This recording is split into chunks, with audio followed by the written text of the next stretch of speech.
Buenos días. El día de hoy hablaremos sobre las estructuras fundamentales que sostienen, regulan y financian la economía global contemporánea, los organismos financieros internacionales. A lo largo de esta presentación analizaremos cronológicamente cómo el mapa del poder económico mundial se ha transformado desde la primera mitad del siglo XX hasta nuestros días actuales. Para iniciar nuestra línea del tiempo de manera rigurosa, debemos retroceder al periodo de entreguerras, específicamente el 17 de mayo de 1930. En esta fecha nace lo que es el organismo financiero internacional más antiguo del mundo, el Banco de Pagos Internacionales, conocido globalmente por sus siglas BPI o BIS. Su sede se estableció en Basilea, Suiza, un país históricamente reconocido por su neutralidad política y su hermetismo bancario. El origen histórico del BPI es sumamente particular, porque este fue creado inicialmente en el marco del Plan Young para administrar las complejas reparaciones de guerra que Alemania estaba obligada a pagar a los países aliados tras sus derrotas en la Primera Guerra Mundial. Sin embargo, tras la depresión de 1929 y el estadio de la Segunda Guerra Mundial, su función técnica se transformó por completo. El BPI dejó de ser un simple administrador de deudas bélicas para convertirse en lo que los economistas denominamos el Banco de los Bancos Centrales.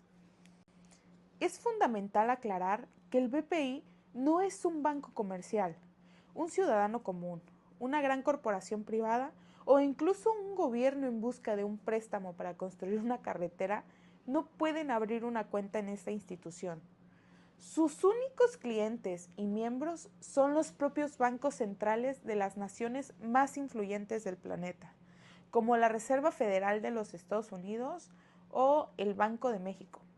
Su función principal es promover la cooperación monetaria y financiera internacional, actuando como un espacio de discusión confidencial y de alta confianza para los gobernadores de la banca central.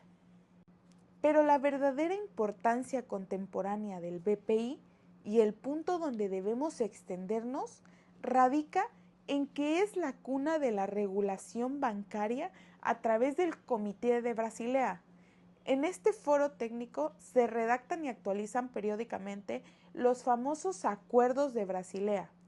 Estos acuerdos son un conjunto de normas y recomendaciones internacionales que imponen a la banca comercial de todo el planeta los requisitos mínimos de capital y liquidez con lo que deben de contar. O sea, esto quiere decir, en palabras sencillas, el BPI dicta qué porcentaje de dinero real debe guardar un banco privado en sus bóvedas antes de poder otorgar un crédito al público. El objetivo final de estas normativas es blindar el sistema financiero global, asegurando que si un banco comercial importante entra en quiebra por malas inversiones, no arrastre consigo a toda la economía mundial. Avanzando en nuestra línea del tiempo, llegamos al año de 1944, un año de quiebre absoluto para la historia moderna. Nos encontramos en los meses finales de la Segunda Guerra Mundial. El conflicto bélico había devastado los sistemas productivos de Europa y Asia. El comercio internacional estaba paralizado y las naciones se enfrentaban el reto colosal de la reconstrucción total. Con el objetivo de evitar los errores del pasado y diseñar un nuevo orden económico que impidiera el regreso de devaluaciones competitivas y guerras comerciales, 44 naciones se reunieron en el Hotel de Washington en Bretton Woods del 1 al 22 de julio de 1944. En este evento histórico chocaron dos visiones económicas opuestas sobre cómo debía funcionar el dinero en el planeta. Por un lado, la delegación británica, liderada por el célebre economista John Keynes, proponía la creación de una moneda internacional neutra llamada Bancor. diseñada para equilibrar de forma automática los déficits comerciales entre países.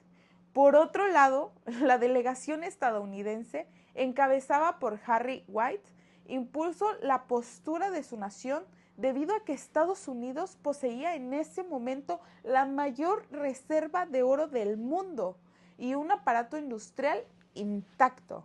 El resultado fue la adoptación del patrón oro-dólar, convirtiendo el dólar estadounidense en la moneda de reserva global de facto. De este histórico acuerdo de 1944 emanaron los dos organismos más poderosos de la economía mundial. El primero de ellos, formalmente operativo desde el 27 de diciembre de 1945, es el Fondo Monetario Internacional, cuya sede se fijó estratégicamente en Washington, D.C., Estados Unidos. La función principal del Fondo Monetario Internacional es garantizar la estabilidad del sistema monetario internacional, supervisar las políticas macroeconómicas de sus países miembros y fundamentalmente actuar como un prestamista de última instancia. Cuando una nación agota sus reservas internacionales y es incapaz de financiar sus importaciones o cumplir con el pago de una de sus deudas externas, un fenómeno técnico que conocemos como un crisis de balanza de pagos, ese país acude al Fondo Monetario Internacional como último recurso. Para entender a fondo el Fondo Monetario Internacional, es garantizar la estabilidad del sistema monetario internacional, supervisar las políticas macroeconómicas de sus países miembros y fundamentalmente actuar como un prestamista de última instancia. Cuando una nación agota sus reservas internacionales y es incapaz de financiar sus importaciones o cumplir con el pago de sus deudas externas, ese país acude al Fondo Monetario Internacional como última reserva. Para entender a fondo, es obligatorio explicar su mecanismo de financiamiento. El fondo opera mediante un sistema de cuotas que cada país miembro debe aportar obligatoriamente al ingresar, calculado según el tamaño de su Producto Interno Bruto. Estas cuotas no solo van a determinar la cantidad de dinero que un país puede solicitar en préstamo, sino que también definen su poder de voto dentro del organismo. Debido a esta estructura de capital, las economías más ricas del mundo, de los 7, concentran el control de las decisiones, otorgando a los Estados Unidos un poder veto efectivo sobre las reformas estructurales del fondo. Asimismo, el Fondo Monetario Internacional utiliza su propia unidad de cuenta denominada derechos especiales de giro, los cuales representan un activo de reserva internacional basado en una cesta de las 5 monedas más fuertes del comercio global: el dólar, el euro, el renminbi chino, el yen japonés y la libra esterlina. El aspecto más debatido y crucial del Fondo Monetario Internacional son las condiciones de sus créditos. El Fondo Monetario Internacional jamás otorga financiamiento de manera gratuita ni incondicional. A cambio de miles de millones de dólares para rescatar una economía, el organismo exige la firma de una carta de intención donde el país deudor se compromete a aplicar severos programas de ajuste estructural. Estas medidas de austeridad suelen incluir la reducción drástica del gasto público, el recorte del presupuesto en sectores sociales como salud y educación, el aumento de impuestos al consumo, la privatización de empresas del Estado y reformas laborales orientadas a la flexibilización del mercado. Durante las crisis de deudas de la década de 1980 y 1990 en América Latina, la intervención del Fondo Monetario Internacional fue objeto de deuda de las profundas controversias académicas, mientras que defensores del organismo argumentaban que estas medidas eran el único camino para restaurar la disciplina fiscal y atraer la inversión extranjera. Sus críticos demostraron que generaban severas contracciones económicas, desempleo y un incremento inmediato de la pobreza extrema a corto plazo. Nacido de la misma conferencia del 22 de julio de 1944 y compartiendo su sede en Washington, D.C., el segundo pilar de Bretton Woods es el Banco Mundial. Es vital corregir un error conceptual muy común. El Banco Mundial no es una sola entidad financiera, sino un conglomerado institucional denominado oficialmente Grupo Banco Mundial, el cual inició operaciones oficiales el 25 de junio de 1946. Mientras que el Fondo Monetario Internacional se concentra en corregir desequilibrios macroeconómicos de corto plazo, la misión fundamental del Banco Mundial es el largo plazo, el financiamiento del desarrollo económico, la construcción de infraestructura y la erradicación sistemática de la pobreza global. En sus inicios históricos, el banco operó bajo el nombre de Banco Internacional de Reconstrucción y Fomento, y su prioridad absoluta no fue el mundo en desarrollo, sino el financiamiento de la infraestructura vial, eléctrica e industrial de la Europa devastada por la guerra. Sin embargo, tras las consolidaciones de la reconstrucción europea, el Banco Mundial reorientó su brújula financiera hacia los países en vías de desarrollo en América Latina, Asia y África. Para cumplir con sus objetivos, el Grupo Banco Mundial se compone de 5 instituciones especializadas que se deben detallar minuciosamente. 1.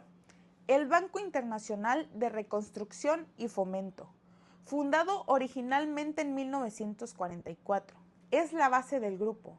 Otorga lo que son préstamos de mercado, asesoría y asistencia financiera a gobiernos de países de ingresos medianos y países más pobres que poseen capacidad crediticia formal. 2. La Corporación Financiera Internacional, creada el 20 de julio de 1956. Esta rama del grupo no financia gobiernos soberanos. Su función es invertir capital de riesgo, otorgar préstamos y dar asesorías directamente a empresas del sector privado en países de desarrollo, bajo la premisa de que un sector empresarial fuerte genera empleo y riqueza de forma sostenible. 3. La Asociación Internacional de Fomento, fundada el 24 de septiembre de 1960. Esta institución se enfoca exclusivamente en las naciones más pobres del planeta, aquellas que no tienen acceso a créditos comerciales en los mercados internacionales. Esta otorga créditos concesionales, lo que significa que son préstamos a muy largo plazo, con tasas de intereses de 0% o en forma de donaciones directas para servicios básicos de salud, educación y agua potable. 4. El Centro Internacional de Arreglo de Diferencias Relativas a Inversiones. Esta se establece el 14 de octubre de 1966. Mediante un convenio internacional, no es un banco prestatario, sino un tribunal de arbitraje internacional que está diseñado para resolver disputas legales y contractuales entre gobiernos soberanos e inversionistas extranjeros privados, garantizando un marco de seguridad jurídica global. Y 5. El Organismo Multilateral de Garantía de Inversiones. Este fue fundado el 12 de abril de 1988. Su función principal es promover la inversión extranjera directa en países en desarrollo a través de la emisión de seguros contra riesgos no comerciales. Esto significa que protege a los inversionistas privados contra pérdidas causadas por expropiaciones gubernamentales, guerras civiles, disturbios políticos o restricciones cambiarias que impiden la repartición de utilidades. A lo largo de su historia, el Banco Mundial ha financiado proyectos de infraestructura colosales, desde redes de autopistas internacionales y presas hidroeléctricas hasta la modernización de sistemas educativos nacionales. No obstante, la institución ha enfrentado críticas por el impacto ambiental y social de algunos megaproyectos del pasado, lo que obligó a grupos a implementar estrictas salvaguardas ambientales y de consulta comunitaria que hoy rigen cualquier financiamiento internacional. Ahora cruzamos nuevamente el Océano Atlántico en nuestra línea del tiempo para adentrarnos en el año de 1956. En este punto de la historia, las finanzas globales presenciaban un fenómeno recurrente. Los países en desarrollo comenzaban a acumular niveles de deudas externas insostenibles, no solo con los bancos privados o con los organismos de Bretton Woods, sino directamente con los gobiernos de las naciones más ricas que les otorgaban créditos comerciales bilaterales.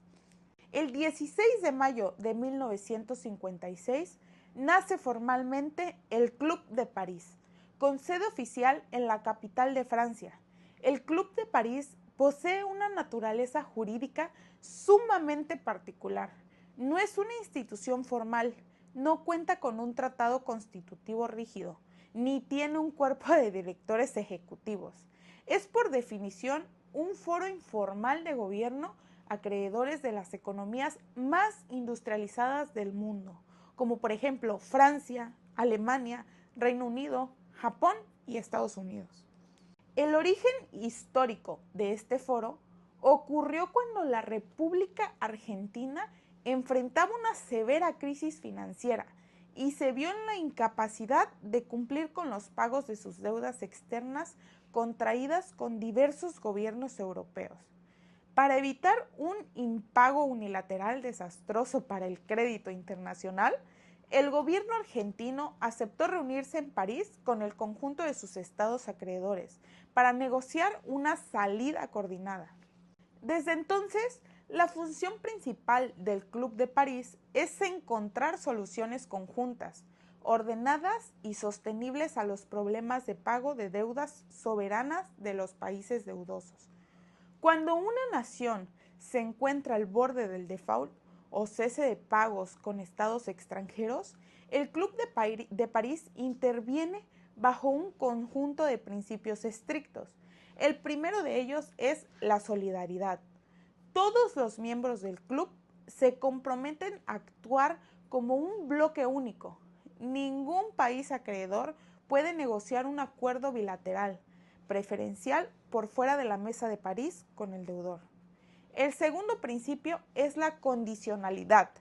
El Club de París jamás reestructura una deuda a menos que el país deudor demuestre un compromiso real de eminencia económica mediante la implementación de un programa de reformas macroeconómicas, previamente aprobado y supervisado por el Fondo Monetario Internacional.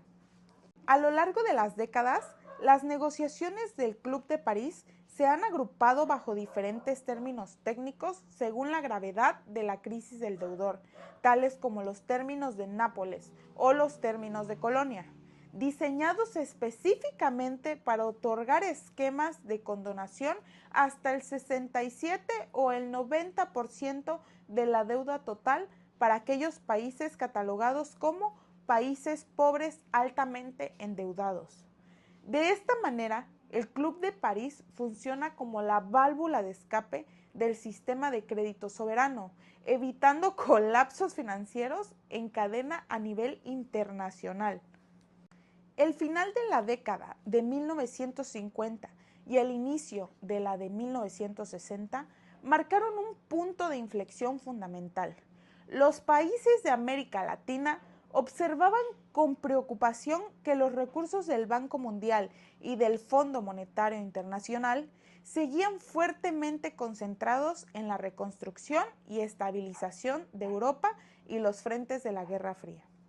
Las problemáticas de marginalidad social, falta de conectividad geográfica y baja industrialización en el continente americano requerían instituciones financieras con una visión local y un entendimiento profundo de la realidad latinoamérica.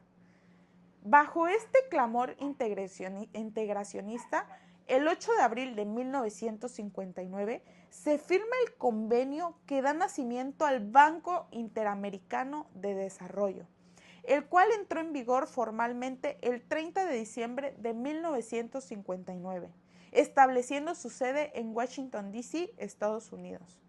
La función principal del BID es ser la principal fuente de financiamiento multilateral para el desarrollo económico, social e institucional de América Latina y el Caribe.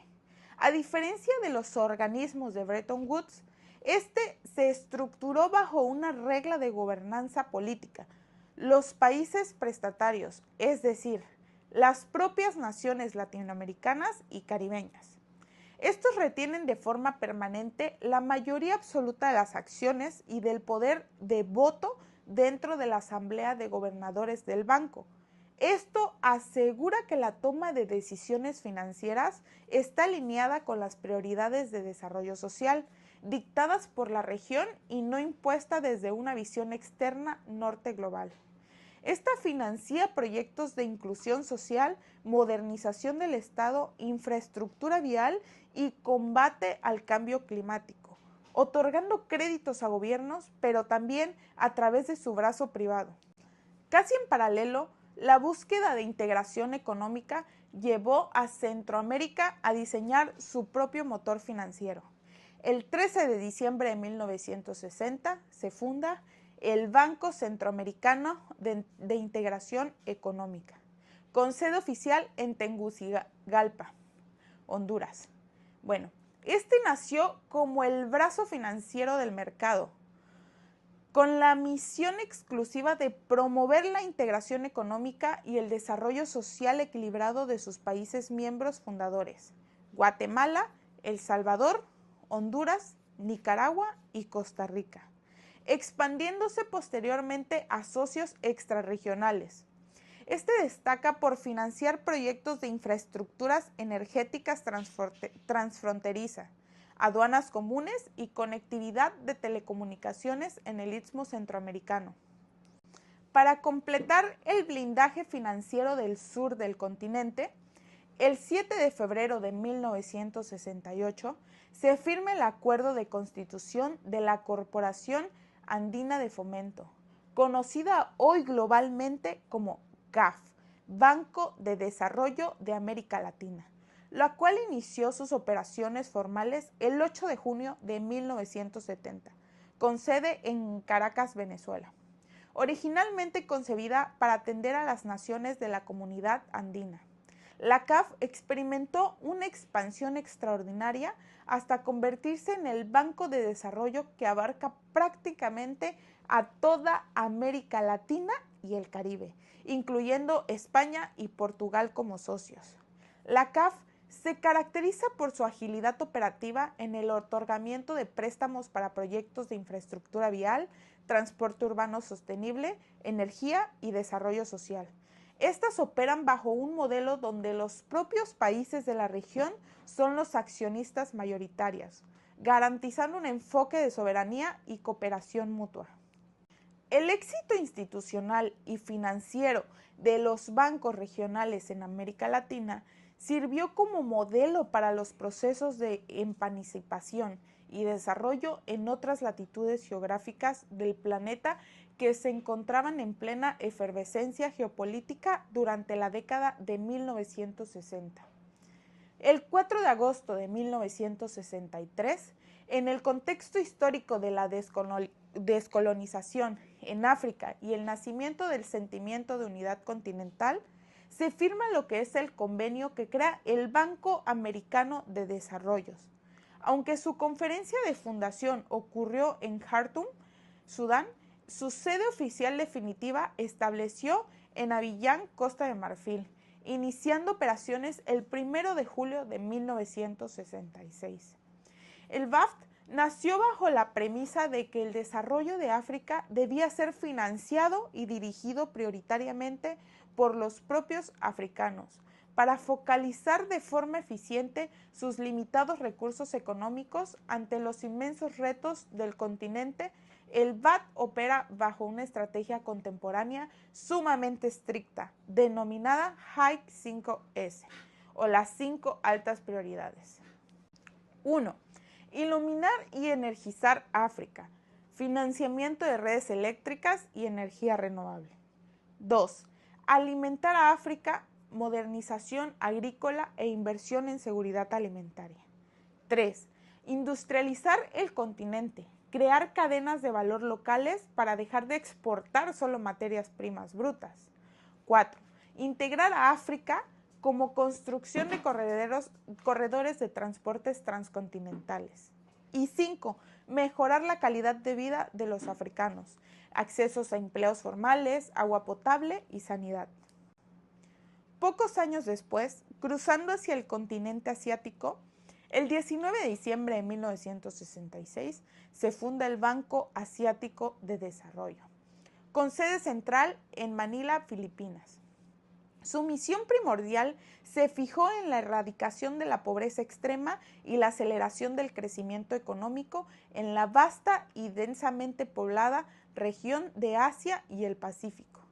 Históricamente, este ha estado fuertemente influenciado por las economías de Japón y los Estados Unidos, quienes han sido sus mayores aportantes de capital y consecuentemente detectan el mayor porcentaje de votos dentro de la institución.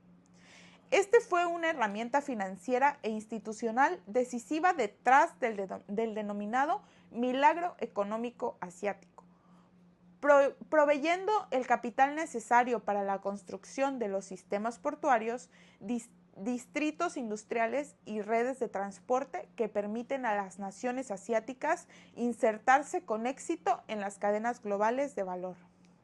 Finalmente, para cerrar este bloque de expansión regional, debemos trasladarnos al 18 de diciembre de 1973, fecha en la que se aprueba la Declaración de Intersección que da origen al Banco Islámico de Desarrollo, el cual inició actividades oficiales el 20 de octubre de 1975, con sede en Jeddah, Arabia Saudita.